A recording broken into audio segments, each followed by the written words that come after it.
어느 목사님이 신학교에 다니다가 군대에 가서 겪은 일화가 하나 있습니다. 그 목사님이 한 주간 고된 훈련을 받고 처음으로 군인교회에 가서 주일 예배를 드렸는데 얼마나 감격스러운지 흐르는 눈물을 주체할 수가 없었습니다. 참으로 감격스럽게 예배를 드리고 돌아왔는데 소대장이 기다리고 있다가 예배 드리고 온 25명의 병사들을 전부 다 연병장에 집합시켰습니다.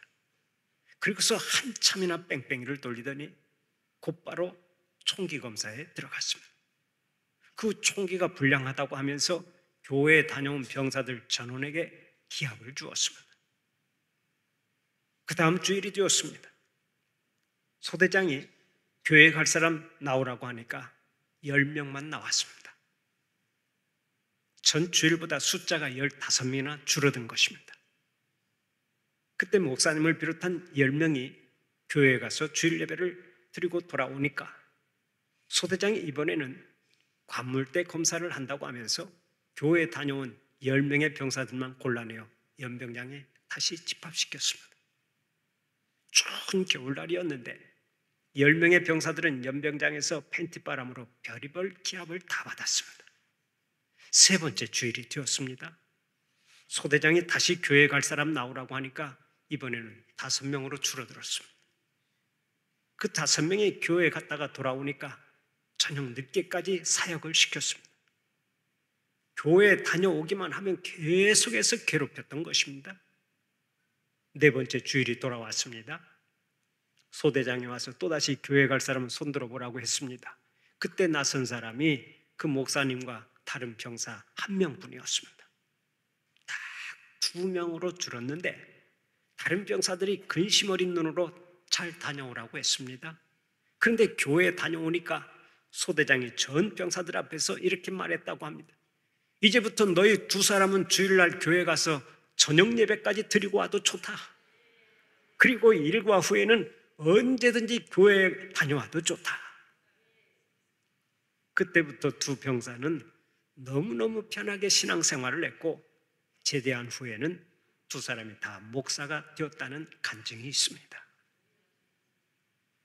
여러분, 2 병사의 이런 용기는 어디에서 나온 것이겠습니까? 바로 주님을 향한 사랑에서 온 것입니다. 주님을 향한 사랑이 그런 용기를 가져왔습니다. 사랑은 죽음보다 강하다라는 말이 있듯이 2 사람은 예수 그리스도를 너무나 사랑했기 때문에 기꺼이 모든 것을 바치고자 했던 것입니다. 그런데 오늘의 본문에 나오는 사도 바울도 그런 사랑을 가진 사람입니다. 바울은 주님을 위해서라면 살아도 좋고 죽어도 좋다고 했습니다. 복음이 전파되고 그리스도를 존귀하게 하는 일이라면 어떠한 고난도 다 감수하겠다고 고백했습니다. 이러한 믿음을 가지고 있었기에 바울은 환난과 핍박이 기다리고 있는 예루살렘으로 거침없이 들어갔습니다. 그곳에 가서 예상한 대로 유대인들에게 결박당하고 죽도록 매를 맞았습니다. 오늘은 사도 바울이 어떻게 체포되고 순환을 당했는지를 살펴보면서 함께 은혜를 나누고자 합니다. 먼저 본문 27절부터 29절까지의 말씀을 다시 한번 함께 읽어볼까요? 27절부터 29절까지의 말씀을 함께 봉독합니다. 그 이레가 거의 참에 아시아로부터 온 유대인들이 성전에서 바울을 보고 모든 무리를 충동하여 그를 붙들고 외치되 이스라엘 사람들아 도우라.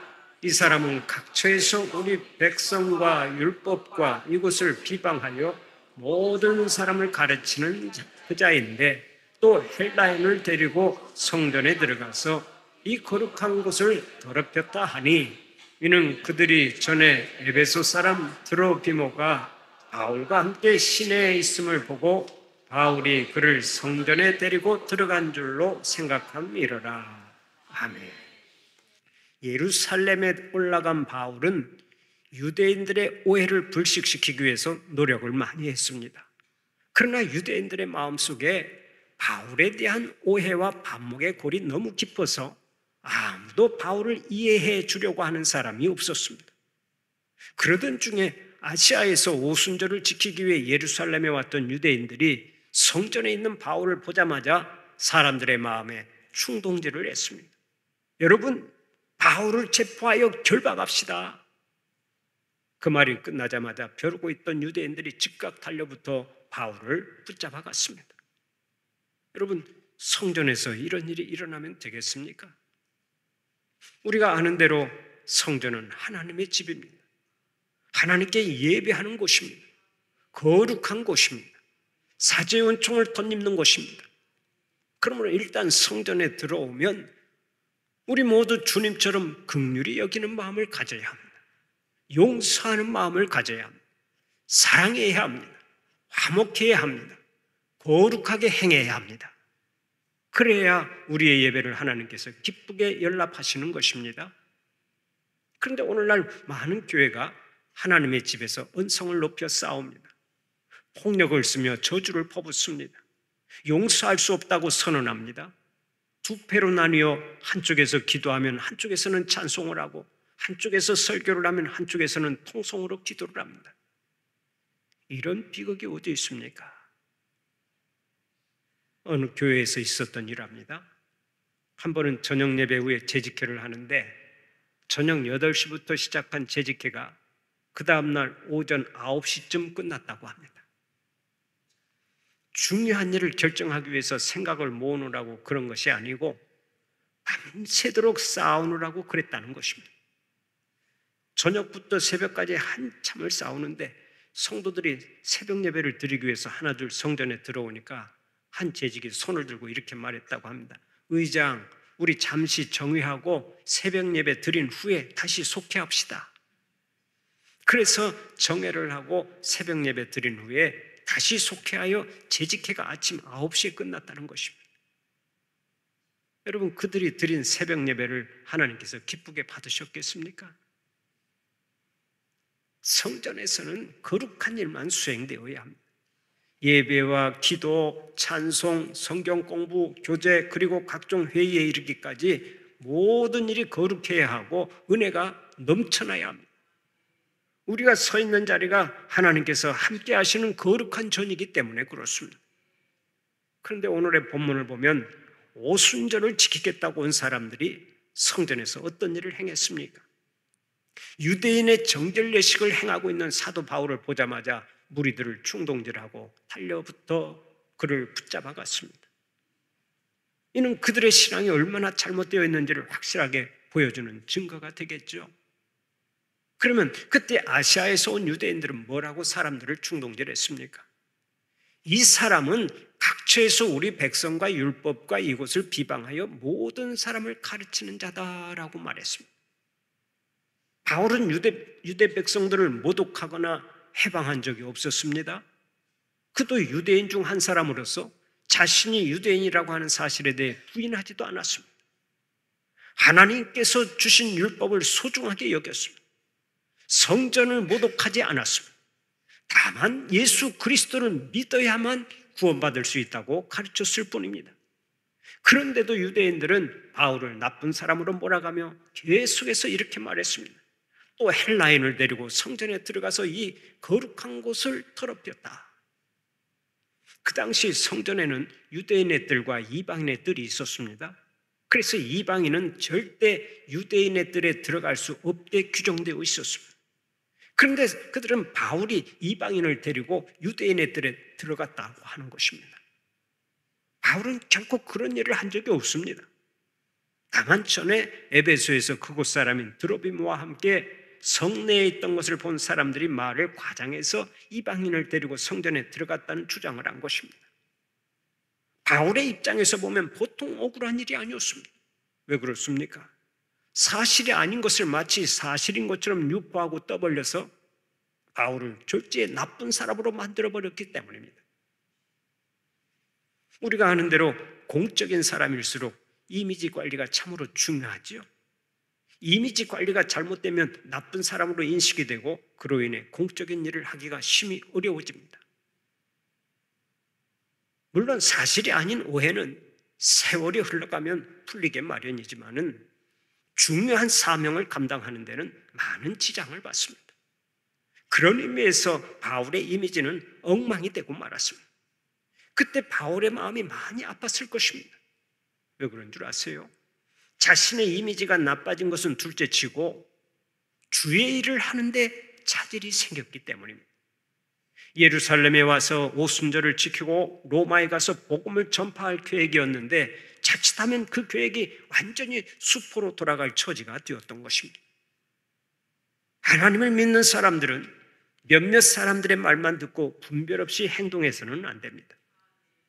혹시 누가 나쁘게 말하더라도 마음의 여유를 가지고 다른 시각에서 이해하려고 노력해야 합니다. 그러면 상황이 악화되는 것을 막을 수가 있고 억울한 사람이 생기는 것을 막을 수가 있습니다. 사랑하는 우리 성도들은 언제나 잘 보고 잘 생각하고 잘 듣고 잘 돌아보고 덕을 끼치는 말을 해서 언제든지 평화를 도모하며 하나님의 영광을 높이 드러내시기를 바랍니다. 한번 따라서 해봅시다. 잘 보고 잘 생각하고 잘 듣고 잘 돌아보고 덕을 끼치는 말을 하자. 아멘입니까? 그것이 예수 잘 믿는 성도의 삶인 것입니다. 잘 보고 잘 생각하고 잘 듣고 잘 돌아보고 언제나 덕을 끼치는 말을 할 때 우리 하나님께서 기뻐하시고 그들을 통해서 주님의 몸된 교회를 든든히 세워가시는 것입니다.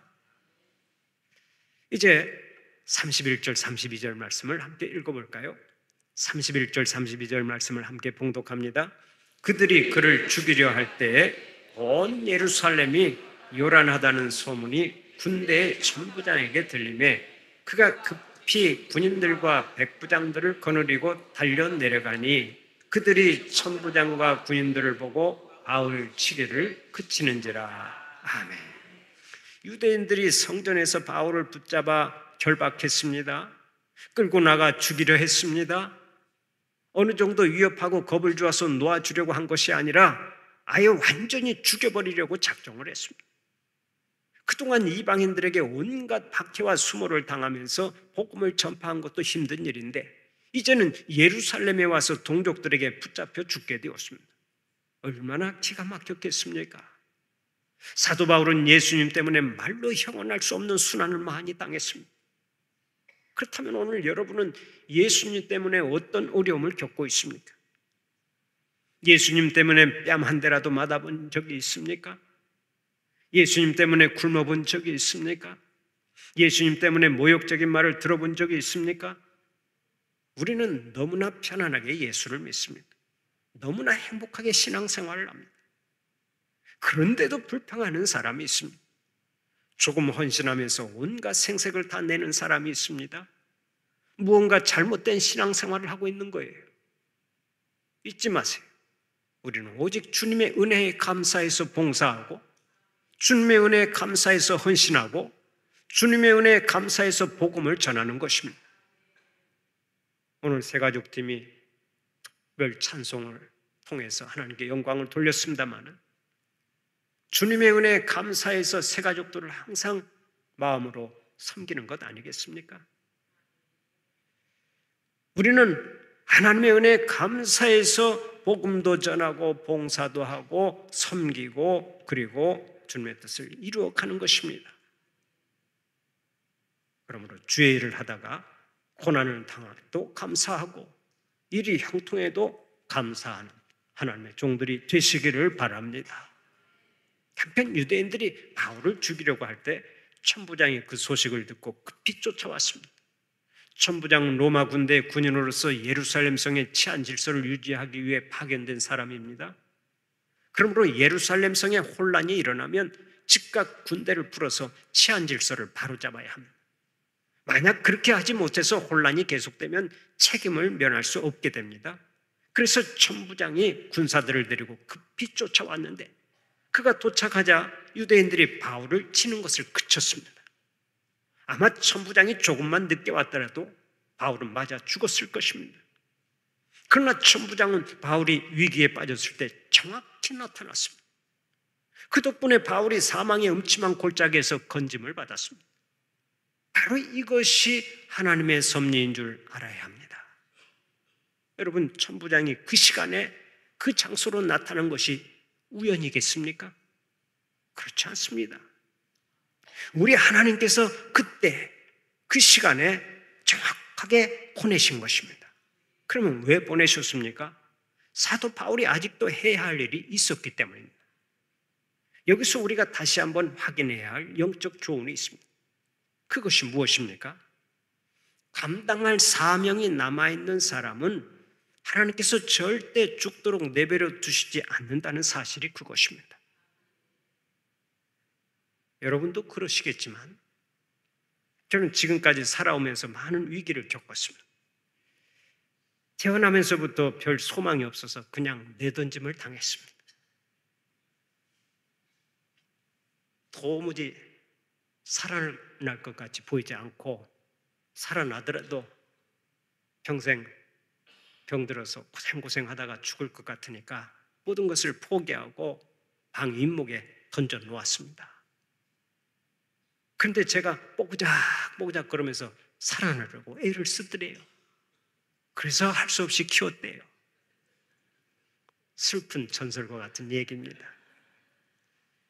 그 후에 그렇게 이제 다시 살아났으면 건강하게 아주 실수하지 않고 잘 살아야 되는데 제가 어린 시절에 우물에 2번이나 또 빠져서 죽을 뻔했습니다.